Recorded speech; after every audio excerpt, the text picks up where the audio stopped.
Friends, Bharat में child custody एक बहुत ही संवेदनशील और महत्वपूर्ण विषय है।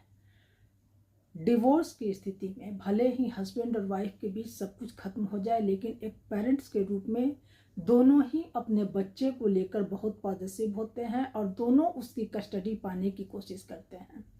लेकिन अगर बच्चा समझदार है और स्वेच्छा से बड़ा होने के बाद भी माँ के साथ ही रहना चाहता है, तो कोर्ट प्रायोरिटी कैसे डिसाइड करती है, आइए जानते हैं। बच्चों की कस्टडी को लेकर सामान्य नियम यह है कि अगर बच्चा 5 साल से कम उम्र का है तो उसकी जिम्मेदारी माँ को दी जाती है। लेकिन अगर बच्चा 5 साल से अधिक उम्र का है तो बच्चे की कस्टडी तय करने में कोर्ट कई पहलुओं पर विचार करता है, जिसमें बच्चे का फ्यूचर, उसकी शिक्षा, सुरक्षा और समग्र भलाई शामिल होती है। नहीं, ये बच्चों से पूछो ना, किसके क्या नाम है बेटा आपका? प्रदक्ष। किस क्लास में हो आप? क्या? किस क्लास में? 8। किसके साथ रहना चाहते हो आप? मम्मा के साथ। फादर के साथ नहीं जाओगे? और आप? मैं भी मम्मा के साथ। Is the source of earnings for this? We are paying 40,000. But school में टीचिंग की ट्यूशंस लेती हूँ She is a teacher at a private school. Complete किया सर, पहले यहाँ पे आने के बाद बीएड कंप्लीट किया, फिर स्कूल में टीचिंग करती हूँ, होम ट्यूशंस भी लेती हूँ sir.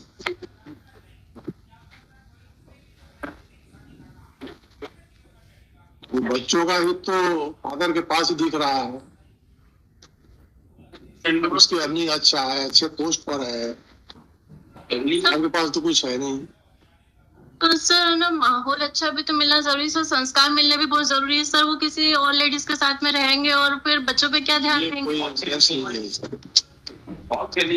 Even in the cross examination, no question. Sir जब मैं वहाँ पे थी, मेरे को पता पड़ा तो 1.5 साल तक भी मैंने मैनेज किया कि भाई सब कुछ ठीक हो जाएगा सर। ऐसा नहीं कि मौका नहीं दिए सर, कई बार मौके दिए, उसके बावजूद भी अगर आप वही हरकतें कर रहे हो, फिर मारपीट कर रहे हो, तो सर कैसे चलेगा?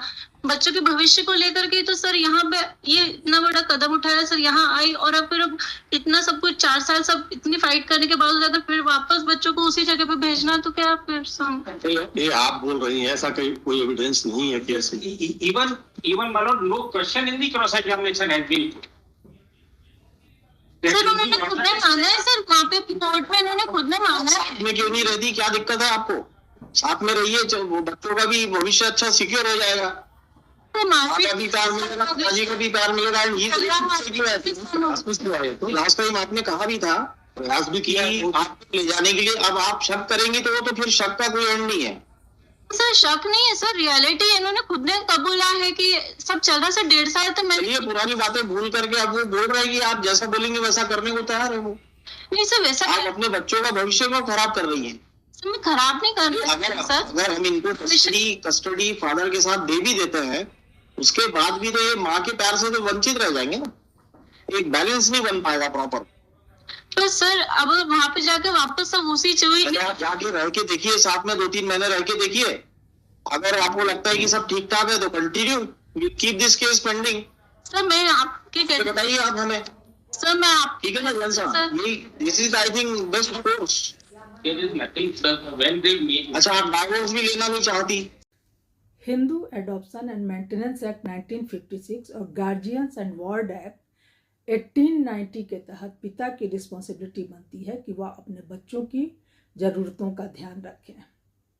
ऐसी स्थिति में कोर्ट शेयर पेरेंटिंग ऑप्शन दे सकता है, बच्चों के लिए एक मंथली अमाउंट फिक्स कर सकता है। अगर बच्चा माँ के साथ ही रहना चाहता है तो भी पिता की जिम्मेदारी खत्म नहीं होती है और उन्हें बच्चे की आर्थिक, भावनात्मक और कानूनी देखभाल में अपनी भूमिका निभानी होगी।